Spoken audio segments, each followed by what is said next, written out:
The cold welcome Sundar Pichai's flight had landed an hour earlier than scheduled.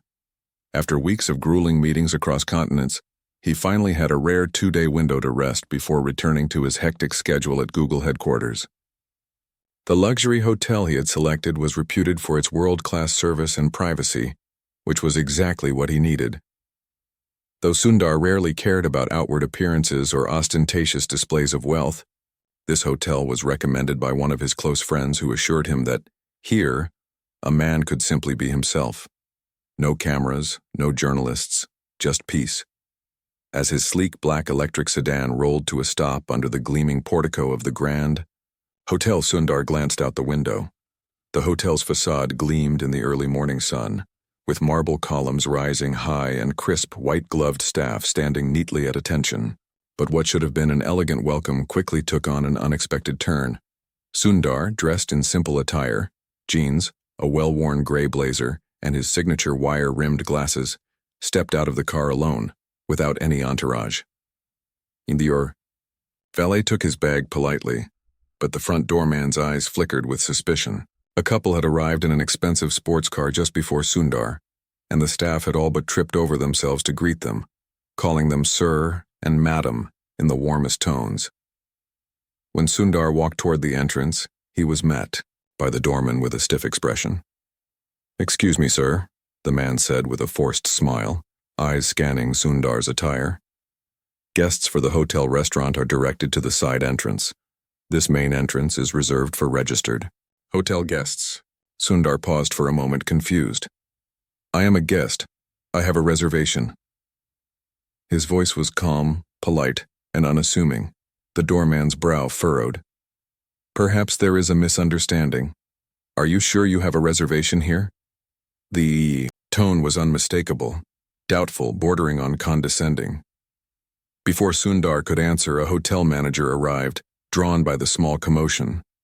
The manager, a tall man in an immaculate suit named Victor, glanced Sundar up and down with thinly veiled skepticism. "We have many VIP guests arriving today," Victor said crisply. "Our policies require that all guests provide valid identification and reservation proof at check-in. If you would kindly wait off to the side, we can attend to you after we finish assisting priority arrivals."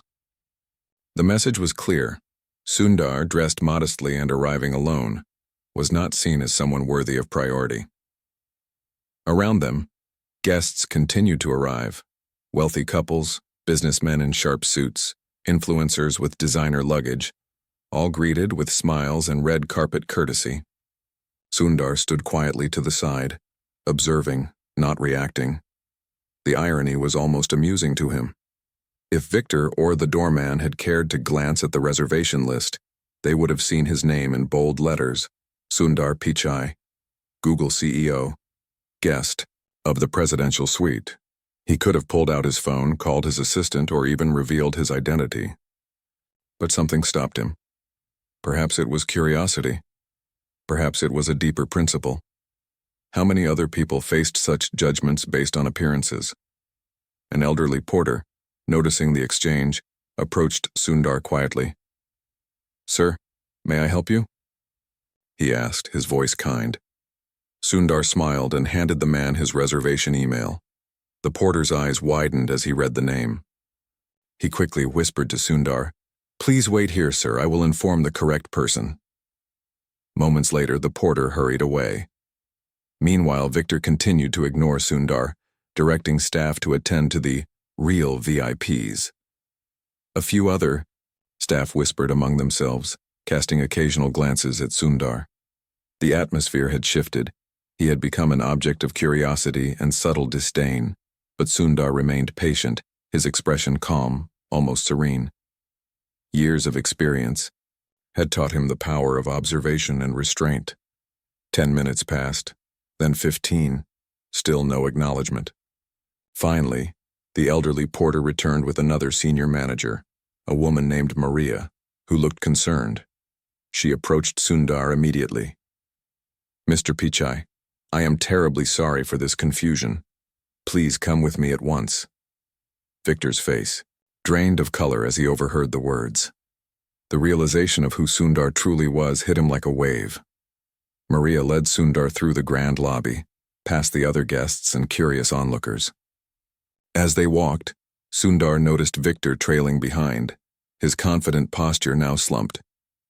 In the private elevator to the presidential suite, Maria apologized profusely. "Mr. Pichai, this was completely unacceptable. We had no idea. I will personally see that this is addressed." Sundar looked at her kindly. "Thank you, but please understand, it was not your fault. I'm more interested in how people are treated when they are not recognized." The words lingered in the air, making Maria pause. This was no ordinary guest.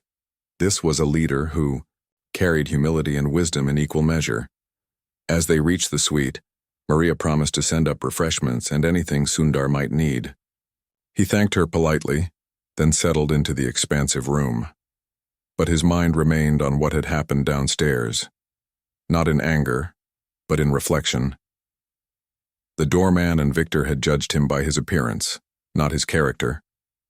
How many others faced this daily? Sundar decided he would address it, not with public humiliation or revenge, but with something far more powerful, a lesson in kindness and leadership. And so the story was only beginning. The silent lesson begins as the golden afternoon sun filtered through the tall windows of the presidential suite. Sundar Pichai sat in a plush armchair, sipping a simple cup of masala chai he had requested. The opulence of the suite, the hand-woven silk rugs, the priceless art on the walls, and the grand piano gleaming in the corner, seemed almost at odds with the humility that marked his personality. Yet he was not distracted by the luxury that surrounded him. His mind kept returning to the experience he had just faced in the lobby, not with bitterness, but with a genuine curiosity about human behavior.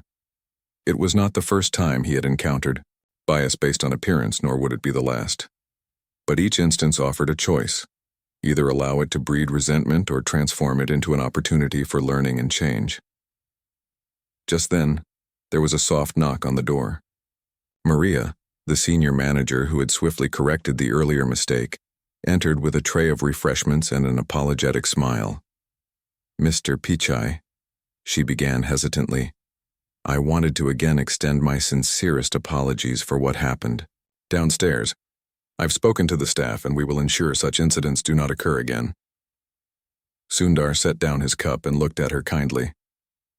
"Maria," he said gently, "thank you. But may I ask, what exactly did you tell the staff?" Maria paused, caught off guard by the question. "I informed them that you are an honored guest and the CEO of Google, and that they must be more vigilant in verifying guests before making assumptions." Sundar nodded slowly. "That is a start, but do you see the underlying issue? Had I not been Sundar Pichai, had I been an ordinary traveler dressed modestly, would their treatment have been different?" Maria's eyes widened with understanding, a soft flush of embarrassment coloring her cheeks. "You are right, Mr. Pichai. The issue goes deeper than one moment. It's about the culture we allow." Sundar smiled warmly. "Exactly. I would like to request something if I may. Could you arrange for me to meet with the hotel staff? Not as a reprimand, but as a conversation. I believe in using such moments for growth, not punishment." Maria was both surprised and deeply impressed. Few high-profile guests, especially one of Sundar's stature, would ask for a dialogue instead of demanding heads to roll. "Of course, Mr. Pichai, I will arrange it discreetly." Later that evening, while most guests were enjoying cocktails in the rooftop lounge, Maria gathered the key staff, including the doorman, Victor the manager, and several front desk personnel, in a private conference room. Sundar arrived quietly, dressed the same way he had earlier, still unassuming yet commanding a natural respect through his presence. There were no journalists, no cameras, just a group of people about to receive a lesson in leadership they would never forget. Standing at the front of the room, Sundar began softly. "Thank you all for taking the time to meet with me. I know you have a demanding job, and I respect the work you do to create a world-class experience for your guests. But today I want to share a story, not about technology or business, but about humanity. He paused, allowing the words to settle. The staff, some still visibly nervous, listened intently. When I arrived this morning, Sundar continued, I was not recognized. That is perfectly understandable. I wear no badge, carry no expectation of special treatment. But what I experienced was something else, the subtle but unmistakable judgment based on how I looked. I was asked to step aside, doubted whether I belonged here. Now imagine if I were not Sundar Pichai, but a young woman traveling alone, or an elderly guest without designer clothing, or someone who speaks with an accent. How often do we, not just here but in the world, let these unconscious biases shape our actions? The room was silent. Victor stared down at the floor, clearly ashamed. The doorman looked as though he wished he could disappear, but Sundar's voice remained compassionate, not accusatory. I am not here to scold you. I am here to invite you to think differently. Each guest who walks through your doors deserves dignity and kindness, regardless of status or appearance. You may never know who someone is or what burdens they carry. But what you can control is how you treat them. He looked directly at Victor and the doorman. And remember, leadership is not about position. It is about how we make others feel. You may never be the CEO of a company, but you can be a leader in your role simply by practicing empathy and respect. Maria, standing to the side, had tears in her eyes. She had seen executives use their power to belittle staff before, but here was one of the world's most influential leaders using his to uplift and teach. After the talk, Sundar invited questions. Slowly, hands rose. The doorman, voice trembling, spoke first. Mr. Pichai, I am deeply sorry for how I treated you. I let my assumptions guide me. How can I ensure I don't repeat this? Sundar answered gently. Begin by being aware of your thoughts. When you notice yourself judging someone by their clothes, age, or appearance, pause and remind yourself, you do not know their story. Approach each person with curiosity and kindness, not preconceptions. Another staff member asked, Mr. Pichai, do you think these biases can really be changed? Sundar smiled. Yes, but not overnight.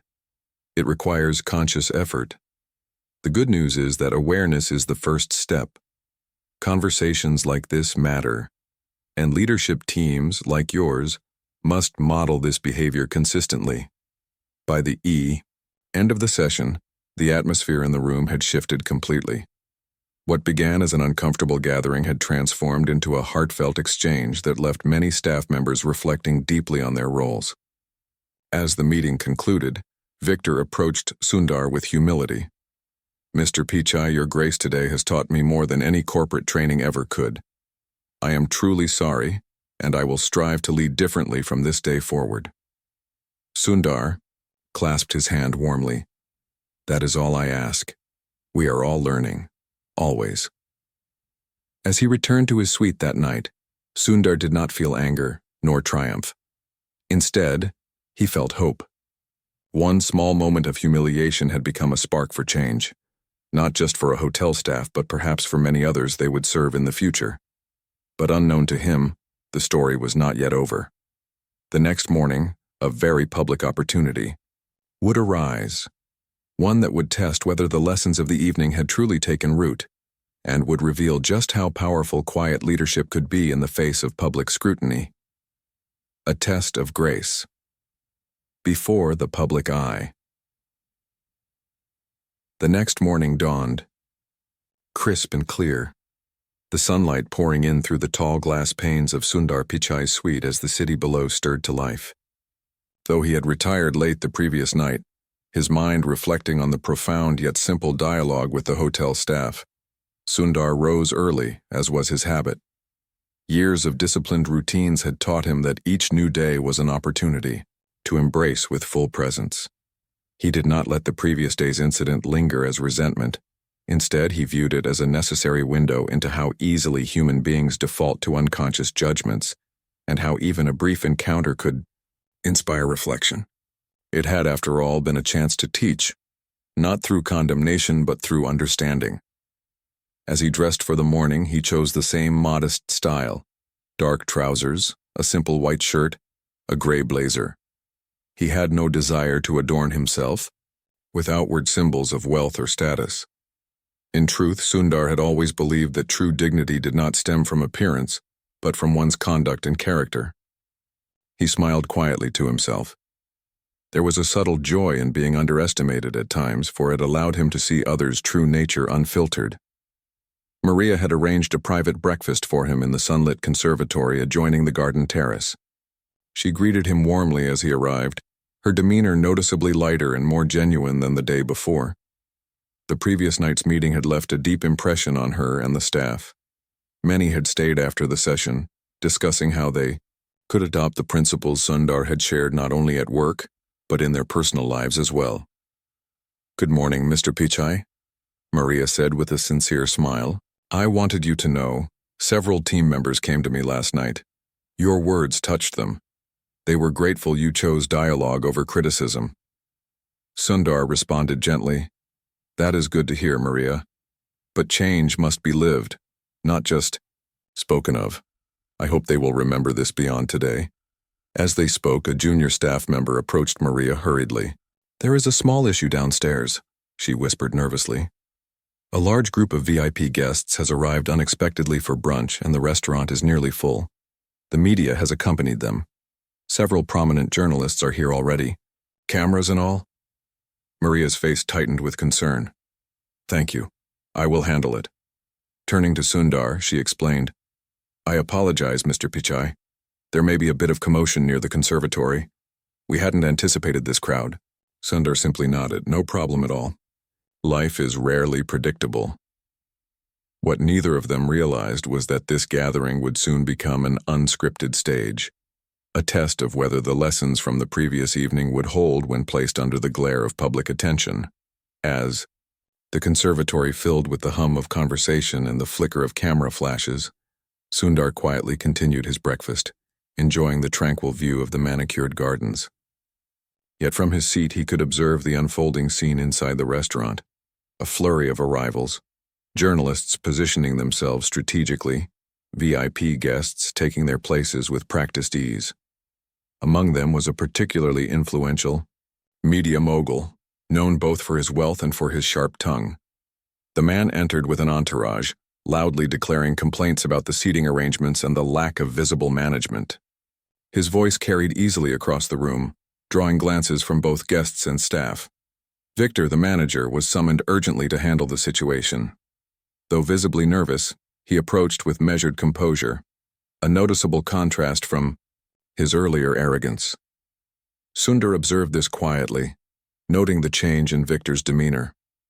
At that moment, another guest arrived, an elderly woman in a simple sari, accompanied by what appeared to be her daughter. They hesitated near the entrance, looking for a place to sit. The staff, distracted by the demands of the VIP party, failed to notice them. Worse yet, a young hostess, flustered and trying to please the media guests, gestured curtly to the elderly woman. "I'm sorry, but we are full at the moment. You'll have to wait outside." The words were spoken hastily, without consideration or warmth. Sundar set down his cup slowly, his eyes narrowing, not with anger, but with deep resolve. Rising from his seat, he walked calmly toward the entrance where the elderly woman stood uncertainly. The entire sequence was captured in the periphery of several cameras already filming the room. Reaching the woman, Sundar greeted her with a warm smile and a respectful nod. "Namaste, ma'am. Please, would you do me the honor of joining me at my table?" The woman looked surprised, then deeply moved. "But we do not wish to intrude," she began softly. Sundar responded gently, "You are no intrusion. It would be my privilege." Offering his arm, he escorted the woman and her daughter to his table, pulling out chairs for them personally. Across the room, Victor witnessed the scene with wide eyes. In that moment, he saw with piercing clarity what Sundar had meant the night before. Leadership was not about position, but about the smallest gestures of humanity. The media mogul, who had been watching with curiosity, now whispered to an aide, "Who is that gentleman?" The aide blinked in disbelief. That's Sundar Pichai, the Google CEO. The mogul's expression shifted visibly, from dismissive arrogance to sudden humility. Meanwhile, several journalists had quietly adjusted their camera angles, capturing the unfolding scene. Within minutes, images of Sundar's simple act of kindness began circulating on social media, accompanied by captions praising his humility and grace. What had started as a brunch for the elite had now turned into a moment of reflection for all present. Victor, seizing the opportunity to act upon what he had learned, approached the elderly woman personally. "Madam," he said with genuine apology, "I am deeply sorry for the earlier treatment you received. Please allow us to serve you with the utmost care." Sundar gave him an approving nod, a subtle sign that the lesson was being absorbed. Maria, standing nearby, felt a quiet sense of pride. The change was real. The staff were choosing better actions, not because they feared reprimand, but because they now understood the deeper value of dignity and respect. As the brunch continued, the atmosphere in the room gradually shifted. Conversations grew warmer, interactions more mindful. Even the media mogul, perhaps chastened by the contrast between his behavior and Sundar's, tempered his demands. When the meal concluded, Sundar stood and addressed the elderly woman with deep sincerity. "Thank you for sharing your time with me, ma'am. It was an honor." She clasped his hands with gratitude, tears in her eyes. "You have reminded me, son, that true greatness lies in kindness." As Sundar returned to his suite later, he reflected on the morning. The test had not been planned, yet it had revealed the true progress of the prior evening's conversation. In the face of public scrutiny, the hotel staff had begun to embody the spirit of empathy and humility. And the ripple effects would continue, captured on film, shared across networks, and etched in the memories of all who had witnessed it. Yet even as Sundar settled back into the quiet of his room, he sensed that the story was far from over. The viral images now circulating online would draw attention, and with that attention would come new challenges and new opportunities to demonstrate that leadership at its best is defined not by titles or accolades, but by unwavering commitment to human dignity. And so the next chapter awaited. The ripple spreads farther than expected. By the time evening settled over the city, and the last sliver of golden sunlight disappeared behind the horizon, the story of what had happened that morning at the luxury hotel had already begun to take on a life of its own. What had been a quiet act of kindness, Sundar Pichai rising from his breakfast to invite a neglected elderly woman to dine with him, was now turning into a quiet storm of admiration across the internet. The hotel staff had no idea that a local freelance photographer had been dining at a nearby table. She had captured several poignant frames of the moment, purely out of instinct, and had posted them on social media with a single caption: "True class is silent. I watched a man in a plain blazer treat a stranger like royalty, while everyone else ignored her. Only later did I find out he was the CEO of Google. Humanity still exists." The post had exploded within hours. Influencers began to reshare it. Celebrities commented on it, and verified journalists quoted it with praise. News channels began reaching out to the hotel for verification. Within a few short hours, the once private incident was now a trending story across multiple continents, celebrated as an example of character, humility, and leadership. Yet, as the digital world buzzed with admiration, Sundar remained completely detached from it. He hadn't posted about the moment, hadn't mentioned it to his team, and had no interest in turning compassion into publicity. He believed deeply that the loudest acts of kindness were often the quietest ones, meant not to be seen but to be felt by those who needed them. Maria, however, saw the growing online attention and immediately called a meeting with the hotel's executive committee. Her concern wasn't about PR damage. On the contrary, it was the kind of coverage most luxury brands dreamed of. But Maria was keenly aware that the tone and depth of Sundar's influence could not be reduced to a headline or photo. "This isn't just about a guest doing something nice," she told the team. "This is about a man setting an example of what real dignity looks like. We've been handed a rare opportunity, Not for branding, but for real change in how we operate. The team agreed. Under her leadership, they drafted an internal reform plan to retrain staff with new empathy-based protocols, not just for elite clientele, but for every guest who walked through the doors. Meanwhile, Maria discreetly sent Sundar a note expressing their decision, not as a favor to him, but as a commitment to the values they had ignored until his presence reminded them. Sundar responded with a handwritten letter, left at the front desk later that evening. In it, he wrote, "To change the culture of a place, one does not need to shame its people, only to awaken them. Thank you for listening, and more importantly, for acting." But while the hotel staff reflected and adjusted their compass, outside forces had already begun closing in. By the next morning, Sundar's executive assistant in California called him with an unusual tone in her voice. "Sundar, I know you're on break, but I thought you should know. The story from the hotel went viral. Major news networks are requesting interviews. Your personal media inbox is overflowing. CNBC wants a sit-down. So does BBC, Forbes, and even Oprah's team reached out." Sundar sighed gently, rubbing his temple. "I appreciate the update. Kindly send a polite decline to everyone. I have no desire to turn this into a media circus." His assistant hesitated. "Should we issue any kind of statement at all, even just to confirm the story?" Sundar paused. "If people need confirmation, let them find it in their own reflections. I didn't do it to be seen." But the world had already seen it, and the impact was beginning to spread to places he couldn't have imagined. That afternoon, a high school principal in rural India shared the story with his students during assembly. He showed them the images and narrated the event with pride, not because Sundar was a global CEO, but because he had come from their soil and carried their values to a world stage. "You see," the principal said, "you do not need to be powerful to be kind. You need only the strength of character." In a corporate boardroom in Germany, a leadership coach rewrote his workshop presentation for the next day to include Sundar's example as a model of executive empathy. Meanwhile, in Kenya, a university ethics professor added the story to her class syllabus, pairing it with philosophical teachings on humility and servant leadership.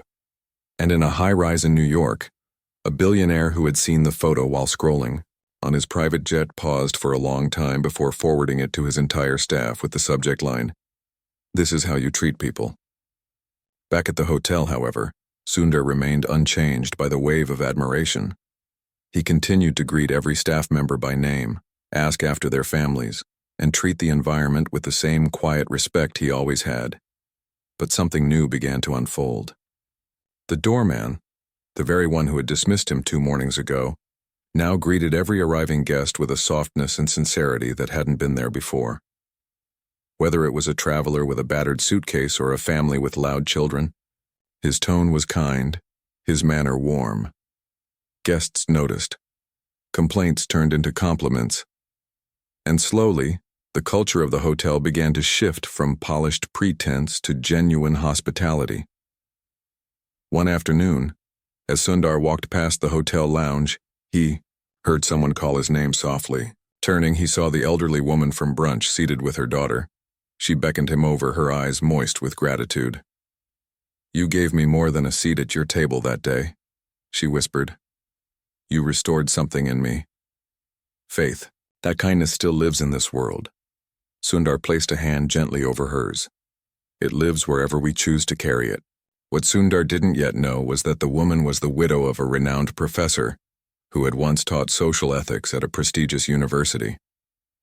After his death, she had slipped into a quiet depression, feeling forgotten by a society that once respected her husband, but now passed her by.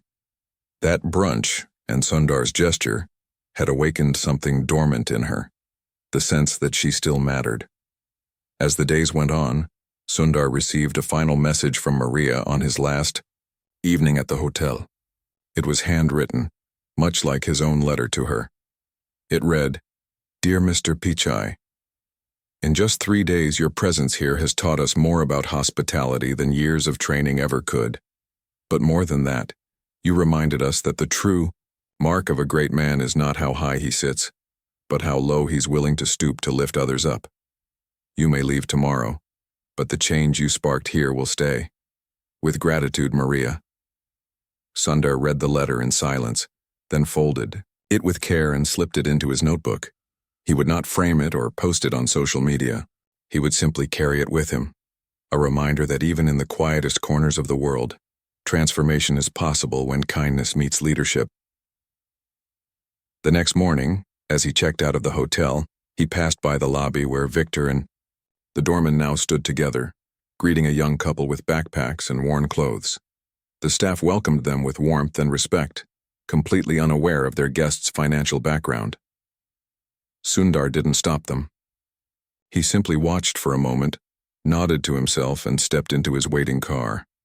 But the story was not yet over. For far beyond that hotel, others were watching, some with admiration, some with curiosity, and a few with envy.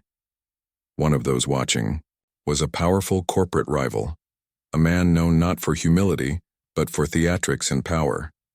And in his world, Sundar's quiet influence was beginning to feel like a threat. A rival stirs in the shadows.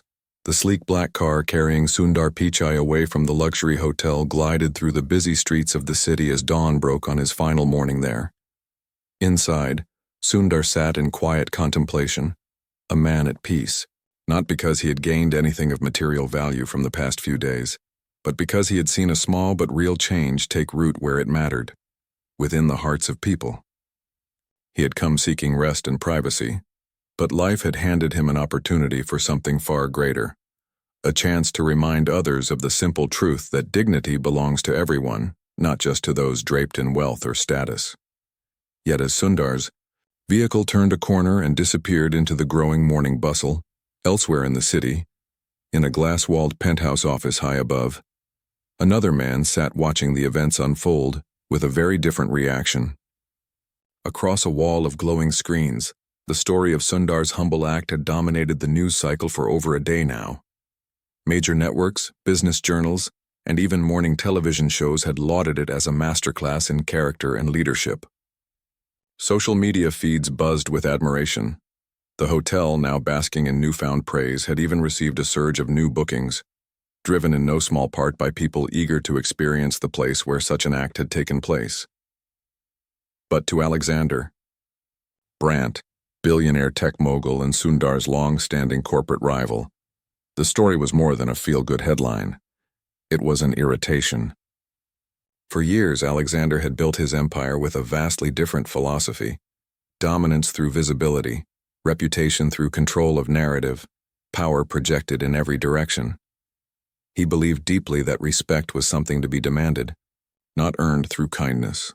To him, humility was weakness and compassion, a distraction from the brutal realities of business. And yet here was Sundar Pichai, once again capturing the public imagination, not through grand announcements or aggressive marketing campaigns, but through a quiet gesture that now threatened to elevate Sundar's moral standing even further in the eyes of the world. Alexander knew that while market share could be bought and headlines engineered, genuine admiration was infinitely harder to manufacture. And worse, it was precisely this kind of story that could inspire employees, stakeholders, and even regulators to view Sundar as a symbol of the future, a leader not just of technology, but of values. Seething inwardly, Alexander summoned his head of communications. "I want a full analysis of the impact of this hotel incident on Sundar's reputation. How many mentions, which markets, sentiment scores, everything. And find out if there's any angle to this we can leverage." The communications head hesitated. "Sir, with respect, there's nothing negative in the narrative. In fact, trying to counter it might backfire. People are connecting with the authenticity of it." Alexander's jaw tightened. "Then perhaps it's time to remind the world that no man is above scrutiny. Everyone has flaws. Find something."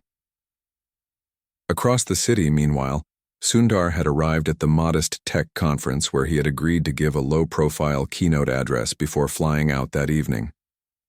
Unlike the grand stages of Silicon Valley summits, this conference was aimed at young innovators and ethical entrepreneurship, themes close to Sundar's heart. As he entered the backstage area, a young volunteer greeted him with a shy smile. "Mr. Pichai, it's such an honor to have you here. Everyone's been talking about what happened at the hotel." Sundar smiled gently. "Thank you. But I hope they talk more about the ideas we'll share today. That's why we're here." When Sundar took the stage, there was no fanfare, no dramatic entrance, just a quiet man stepping up to speak about responsibility and leadership and the future of ethical technology. The room, packed with young minds eager for guidance, hung on every word. At one point, Sundar addressed the viral story directly, but not in the way anyone expected. "I have seen how one small moment can ripple outward in ways we never intend. But let us remember, true leadership is not about being seen doing good. It is about doing good when no one is watching." The room erupted in applause. Cameras captured the moment, and once again, Sundar's message traveled far beyond the walls of that hall. Back in his penthouse, Alexander watched the speech clips surface online, his frustration deepening. His analysts reported that sentiment toward Sundar was now surging, globally, particularly among younger demographics and emerging markets where values-driven leadership resonated strongly. But it wasn't just an image problem Alexander feared. It was an influence problem. The more Sundar embodied this new model of leadership, the harder it would become for aggressive, image-obsessed tycoons like Alexander to hold sway over the next generation. In a moment of calculated spite, Alexander made a decision. "If he wants to play the humility game, let's test just how real it is," he told his communications head. "Leak an invitation to him. An exclusive charity gala I'm hosting next week, full of the world's biggest egos. Let's see how this paragon of humility behaves when the room is stacked with people who couldn't care less about his quiet leadership." The invitation was crafted to appear genuine, a flattering request for Sundar to attend a high-profile gala supporting global tech education. But in truth, Alexander had designed the event as a trap, an arena where superficial charm and status games ruled, where humility was often mistaken for weakness, and where subtle humiliations were the sport of the evening. It was an environment where Alexander thrived, and where he believed Sundar would struggle to maintain the image the world had now painted of him. When the invitation reached Sundar later that day, forwarded through formal channels, he read it with thoughtful detachment. He recognized the signature immediately. Alexander Brandt, a man whose worldview stood in stark contrast to everything Sundar valued. There was little doubt in Sundar's mind about the nature of the invitation. Yet as he folded the letter and placed it on his desk, a quiet smile touched his lips.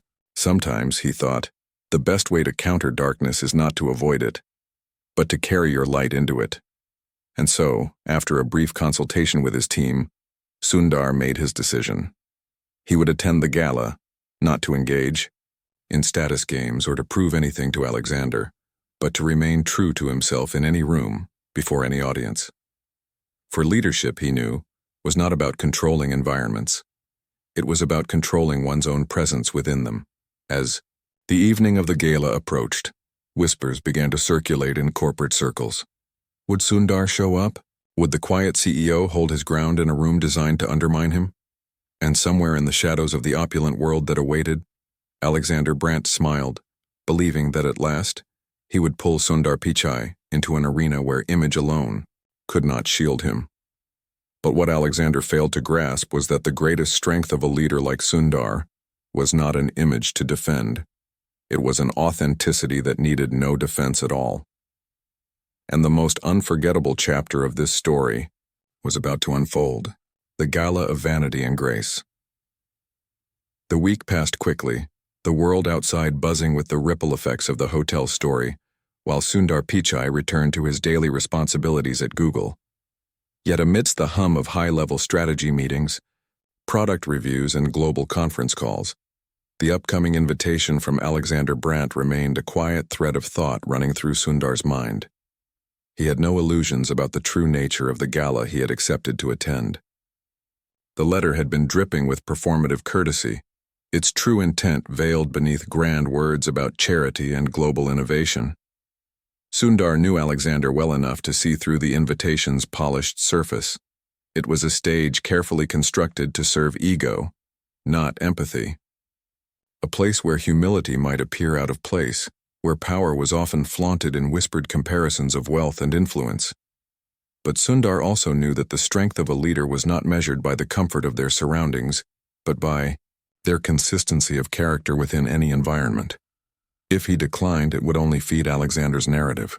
If he attended, he could bring with him the same authenticity that had touched lives in that hotel dining room, even if it was a single note of quiet decency amidst a symphony of vanity. And so, on the evening of the gala, Sundar arrived alone, in a modest black car, dressed in a simple tailored suit with no ostentatious accessories or entourage. Outside the venue, an opulent glass and marble ballroom adorned with towering columns and glittering chandeliers, a line of luxury vehicles queued, depositing celebrities, media barons, royalty, and tech titans who swept through the entrance, flanked by flashing cameras and velvet ropes. Inside, the atmosphere was one of curated excess. Guests sipped rare vintages, wore designer gowns and custom-tailored tuxedos, and spoke in the hushed, knowing tones of the hyper-elite. Conversations drifted between venture capital gossip, art auctions, and discreet power plays. Sundar's arrival went largely unnoticed at first, until Alexander Brandt himself, standing near the entrance with a glass of aged scotch in hand, spotted him. A predatory smile flickered across Alexander's face. He excused himself from the group of financiers he had been charming and approached Sundar with the air of a lion circling prey. "Sundar," Alexander greeted him smoothly, voice dipped in mock warmth. "So good of you to join us, I must admit. I wasn't sure if humility would permit you to attend an event as ostentatious as this." Sundar met the remark with an unshaken gaze and a small smile. "Humility is not about avoiding rooms, Alexander. It's about how one chooses to behave within them." The simplicity of the reply unsettled Alexander for a brief moment. He quickly masked it with a chuckle. "Well then, do enjoy yourself. I do hope you find your place among our spirited company tonight." As the evening unfolded, Alexander orchestrated subtle social traps at every turn. He had instructed staff to seat Sundar at a distant table, apart from the primary stage and high-visibility circles. He ensured that influential figures were prompted with questions designed to marginalize Sundar's style of leadership, praising aggressive expansion, cutthroat deal-making, and theatrical public gestures. Panels of discussion, conveniently, excluded Sundar, while side conversations buzzed with commentary about how kindness doesn't scale, and soft power has its limits. Yet through it all, Sundar remained a pillar of quiet composure. He greeted every person with genuine interest, from junior foundation staff to household names. He asked thoughtful questions, listened intently, and never once allowed his presence to be drawn into the game of status signaling that ruled the room. And soon, something unexpected began to happen. The junior staff and service workers, often invisible in such spaces, noticed. Word spread among them that Sundar Pichai had shown each of them respect. A young intern later recounted how, while delivering a tray of champagne, Sundar had looked her in the eye, thanked her sincerely, and asked about her studies. A middle-aged server, long accustomed to being treated as furniture at such events, quietly told colleagues, "He spoke to me like I mattered." The whispers grew. Guests who had arrived primed to ignore Sundar began observing instead. A few young entrepreneurs approached him hesitantly, drawn by the magnetism of authenticity. They found themselves engaged in meaningful dialogue rather than the rehearsed networking they had expected. Even several high-profile guests, initially swept up in the room's performative current, were reminded of something deeper as they witnessed the contrast Sundar embodied. Meanwhile, Alexander grew increasingly irate. The room, despite all his careful engineering, was bending, not to Sundar's dominance but to the silent gravity of his example. And then came the moment Alexander had most meticulously planned: the charity auction. It was designed as the gala's climactic spectacle, where billionaire egos would duel through extravagant bids for rare items. Alexander had even arranged for a custom diamond-encrusted watch, valued in the millions, to be the centerpiece, an item chosen precisely to symbolize everything he believed Sundar would disdain. As the bidding began, the crowd's energy swelled. Alexander, positioned to dominate the final round, glanced toward Sundar, expecting him to withdraw from the display. But when the bidding on the watch began, Sundar did something entirely unanticipated. He quietly stood and approached the microphone. The room hushed. "I will not bid on the watch," Sundar said calmly, voice carrying with gentle clarity. "But I will contribute a donation, equal in value to the highest bid, directly to educational initiatives for underserved children. No cameras, no plaques, just the work." The room fell into stunned silence. Even Alexander froze for a moment, caught between admiration and resentment. The symbolic gesture had dismantled the vanity of the auction without a single note of judgment. Applause erupted, first scattered, then swelling, not for a grandiose bid, but for a reminder of what giving could mean when stripped of ego. Alexander seethed internally. His carefully crafted arena had failed to tarnish Sundar's standing. Instead, it had amplified it. Guests began seeking Sundar out afterward, not for selfies or status alignment, but to express genuine respect. As the gala drew to a close, Sundar prepared to leave as quietly as he had arrived. But before he could exit, Alexander approached him one last time, mask of civility barely intact. "You play this game well," Alexander said through a tight smile. Sundar met his gaze, serene. "I'm not here to play a game, Alexander. I'm here to remain myself. That's something no room, no crowd, and no rival can take away." And with that, Sundar left the grand hall, not in triumph, but in quiet integrity. Outside, beneath the cool night sky, a small group of young innovators waited by the curb. They approached him hesitantly, seeking advice. Sundar stayed and spoke with them for nearly an hour, far from the cameras and chandeliers. In that circle of genuine exchange, far richer than any auction prize, the true legacy of the evening took root. As Sundar finally drove away, the city glittering behind him, he reflected once more on the path ahead. There would always be Alexanders in the world, those who mistook power for presence and dominance for leadership. But there would also always be opportunities, even in the most hostile rooms, to offer a different way forward. A way marked not by fear or arrogance, but by empathy, dignity, and unshakable authenticity. And though this chapter of the story was closing, the journey was far from over. For Sundar knew that each room he entered, each person he encountered, was another chance to prove that in a world hungry for spectacle, the quiet strength of character still held the power to transform. The quiet legacy. In the weeks that followed the glittering gala, Sundar Pichai returned to the flow of his life's work, leading one of the world's most influential companies while quietly advancing projects that few would ever associate directly with his name. At Google's Mountain View campus, amidst the sleek glass architecture and blooming courtyard gardens, his days were filled with innovation reviews, ethics roundtables, team mentorship, and meetings with leaders shaping the future of artificial intelligence, sustainability, and global education. Yet beneath the hum of this vast enterprise, a subtle new undercurrent had begun to ripple outward from the moments that had unfolded at the luxury hotel and the gala. The story of Sundar's conduct at the hotel, which had first caught fire on social media, had matured into a broader conversation across the business world and beyond. Thought leaders wrote essays about the power of humility and leadership. Business schools began incorporating case studies of Sundar's approach, not merely as a public relations lesson, but as a living example of value-driven leadership in an era too often marked by ego and spectacle.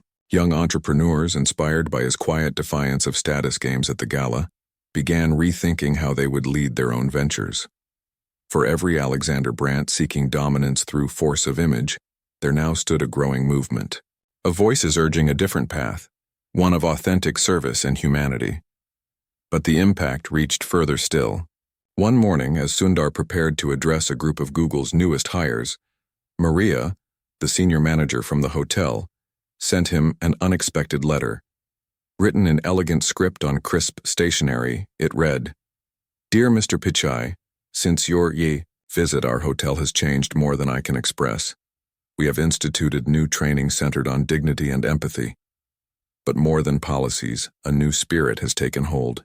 I see it each day in how our team now welcomes guests of all kinds. The doorman you first encountered now mentors junior staff on treating each person with equal respect. Victor, once driven by surface judgments, now leads with humility. And the elderly woman you dined with? She has since returned at our invitation to speak to our staff about her late husband's teachings on ethical leadership. You left us with more than an example. You sparked a culture of care we strive to honor daily. With deepest gratitude, Maria." Sundar read the letter in stillness, a faint warmth rising in his chest. This, he thought, was the true currency of influence in not stock prices or media headlines, but the unseen seeds planted in human hearts and minds. He folded the letter carefully and placed it in the same notebook where Maria's first note rested, a quiet archive of a story that had unfolded far beyond its original moment. Meanwhile, in corporate circles, the effects of the gala continued to ripple. Alexander Brandt, though outwardly unchanged, found his veneer of untouchable dominance subtly challenged. Employees in his own companies began to reference Sundar's approach in leadership forums. Investors questioned the long-term sustainability of a culture built on fear and vanity. And at a global leadership conference weeks later, one of Alexander's own board members publicly praised Sundar's example as a model worth emulating. The tide, it seemed, was shifting. Yet through all of this, Sundar remained unchanged in his bearing. He accepted no interviews about the incidents. When asked by close colleagues why he had attended the gala, knowing the trap it had been designed to be, he answered simply, "Every room offers a choice, to conform to its games or to elevate its tone. I choose the latter, wherever I am." And in that choice lay the essence of his power, a power not rooted in control but in presence, not in dominance, but in unwavering authenticity. Then one evening, an unexpected opportunity arose. Sundar was invited to speak at a global summit on leadership in Geneva, a forum attended by heads of state, Nobel laureates, CEOs, and rising changemakers. The organizers asked him to close the summit with reflections on the future of leadership. After some reflection, he agreed, knowing that the message carried forward from those recent weeks deserved a broader platform. When the day came, Sundar stood before the assembled leaders, a sea of powerful faces accustomed to the language of markets and might. But as he began to speak, his voice carried a different note. "We stand at a crossroads, not merely of technology or geopolitics, but of values. In every boardroom, every government chamber, every community, the question we must ask is not merely, what can we achieve? But how will we treat those along the way? Leadership today is too often mistaken for dominance, but true leadership lies in dignity, in the quiet choices we make when no one is watching, in how we treat the unseen, the overlooked, the unheard." Weeks ago, I was reminded of this truth not in a strategy session, but in a hotel lobby, where a moment of judgment became a moment of learning, and again in a gala hall, where a room built for vanity became an opportunity for grace. These moments are not isolated. They are the fabric of our daily leadership. If we want to shape a future worthy of our technologies and our ambitions, we must begin by leading with empathy, consistency, and humility, in every room, at every table, with every person. The hall was silent, not with indifference, but with the rare stillness that comes when words strike a chord beneath the surface of status and intellect. When Sundar finished, the applause rose not as a roar, but as a deep, resonant wave, a signal that in that moment, a room of the world's most powerful had been reminded of a deeper power still. As Sundar left the stage, he carried no illusion that speeches alone could change systems, but he knew that each seed planted mattered, and in the quiet corners of the world, those seeds were already growing. On his flight home, watching the clouds drift beneath the wing, Sundar reflected once more on the simple truth that had guided him through humiliation, through manipulation, through challenge and change. In a world hungry for spectacle, the greatest legacy was to lead with the kind of dignity that needed no audience. And somewhere, in a luxury hotel far from the spotlight, a doorman smiled kindly at a weary traveler with a worn suitcase, welcoming them not for who they appeared to be, but for the simple fact that they were a human being worthy of respect. The story had come full circle, and its echo would continue long after headlines had faded.